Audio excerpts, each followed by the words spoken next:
I made a previous video about the refraction of electromagnetic waves, which is to say that when electromagnetic waves go through different materials, they travel at different speeds, and this can result in the electromagnetic waves bending or refracting.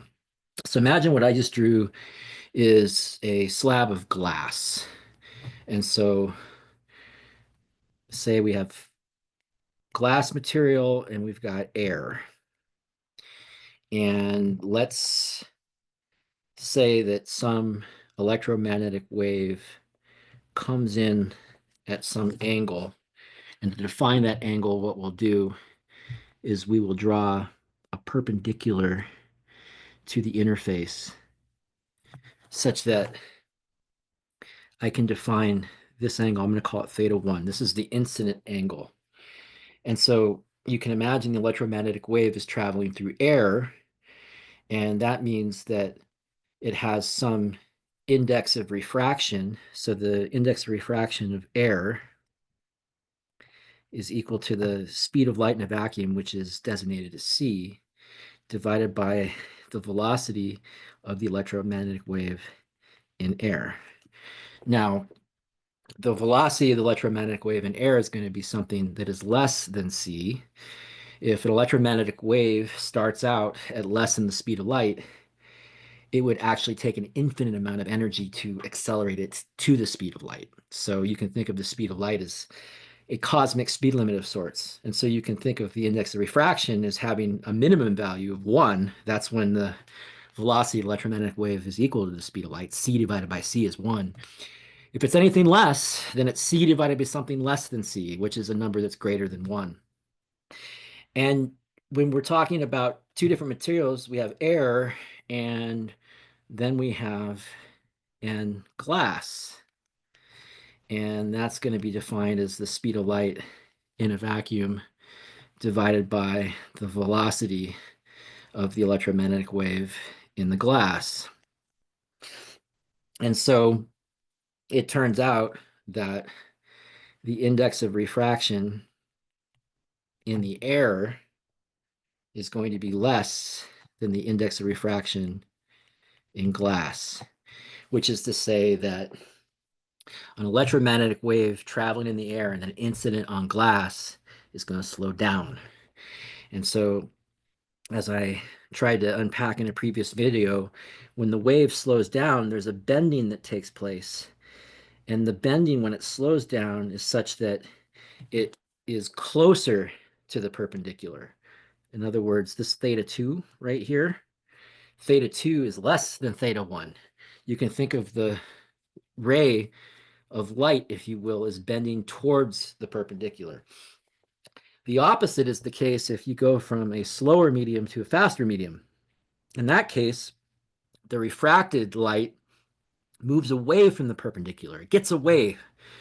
So think of it as like if it slows down, the perpendicular is catching it. It's going closer to the perpendicular. But if it speeds up, then it's going to get further and further away from the perpendicular. But the main point here is that when the light goes from one medium to the next, it can bend. And so I want to take this idea and build off it now to think about how if there's light that bounces off an object and that light goes through a thin lens, how an image can be cast because of the refraction of that light. And so to do this, let's start by saying that we're at some telescope. And most of the larger telescopes now use big mirrors, but earlier telescopes were refractors and they used these thin lenses. And so by a thin lens, what I mean, so I had that kind of more enlarged pane of glass in the upper left-hand corner. But let's think of a piece of glass that is super, super thin. And so when I say it's super thin, what I mean is that there's some assumptions. One assumption, it's perfect. It doesn't have aberrations. It doesn't have geometric abnormalities. It doesn't have a bunch of dust on it. Okay. So you can think of it as optically perfect. Another thing is that there's no dispersion. Dispersion was the idea that because you have refraction, you also have different indices of refraction for different wavelengths and therefore different frequencies of light. And so dispersion takes, say, a monochromatic light ray and it disperses it into the colors that make up that light ray. Because each of those colors, the red, the orange, the yellow, the green, the blue, the indigo, and violet, each of those colors has a slightly different speed in a medium, which means it's going to bend slightly differently, which means it's going to take the monochromatic light and spread it out into different colors. So we're going to assume that's not the case either. And then another thing we're going to assume with a super thin lens is that if a light ray goes through the center of it, it does not refract much at all. It more or less goes straight through. And then for further simplicity, technically, if a light ray went through this lens, it would refract on the left side of the lens and it would refract on the right side. It would refract going from air to glass, and then it would refract again going from glass to air. But for simplicity, we're going to assume that it only refracts once. A couple more things. What I'm going to do is I'm going to draw a line that we were going to call our optical axis. And so what that optical axis allows us to do is it allows us to make some measurements. And the first measurement I'm going to introduce you to is we're going to call it the object distance. Because right now the object that we're going to see an image being cast of is this star. And so we're going to define the distance from the lens to the object as DO. Okay. Now we have to consider light on both sides of our lens. And so I'm going to extend the optical axis to the right. A thin, convex, converging lens, like I have drawn here, has a focal length and it's symmetrical. So there's two different focal points that have the same exact focal length. And so we're going to call this focal length the distance from the lens to the focal point. It's the same on both sides. It's symmetrical. This focal point is going to be helpful in doing what's called ray tracing to figure out where the light is going to converge on the right side of this lens to form an image of the star on the left side. And so remember how I said that when you assume you have a thin lens, if you have light that goes through the center, it more or less goes through the center unperturbed. So let's imagine our star is going to emanate some light and it goes right towards the center. We're going to assume it doesn't bend very much and just comes out on the other side, more or less like it went straight through. So that we'll call ray number one. Now, another ray that we can draw is we can start at the star and we can draw a light ray that is going to be parallel to the optical axis. But then when it goes through the lens, we have it going through the focal point on the other side. You could probably already see if I extend this first ray, you can see where they're going to cross. And to confirm this, there's a third ray you can draw.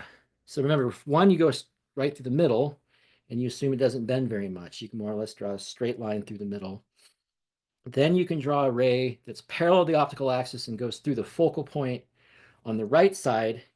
You can also have light going through the focal point on the left side. And then when it hits the lens, now it goes parallel to the optical axis. And so what we have here is we've got another D now. Do you see where these three rays converge? That's where the image is cast. And so we can say that the image distance is the distance from where that image is cast to the lens. And so there's a relationship we have between the object distance, the image distance, and the focal length.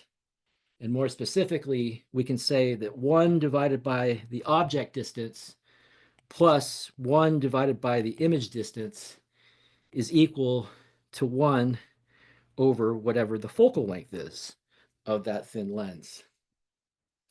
Another thing that we can get from this is if we had some height of this image above the optical axis, we'll call that the object height.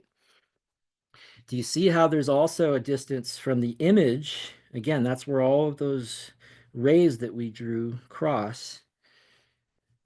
This distance we'll call the image height. And the object height and the image height aren't always the same, which means that sometimes the image can seem smaller than the object, and sometimes it can seem bigger. And so we call that the magnification. And so the magnification, we'll call it M, is going to be equal to whatever our image height is divided by whatever our object height is.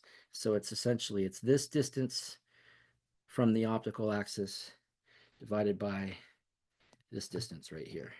That's the magnification. So for example, it looks like the image that's cast here is a little bit further away from the optical axis than the original object.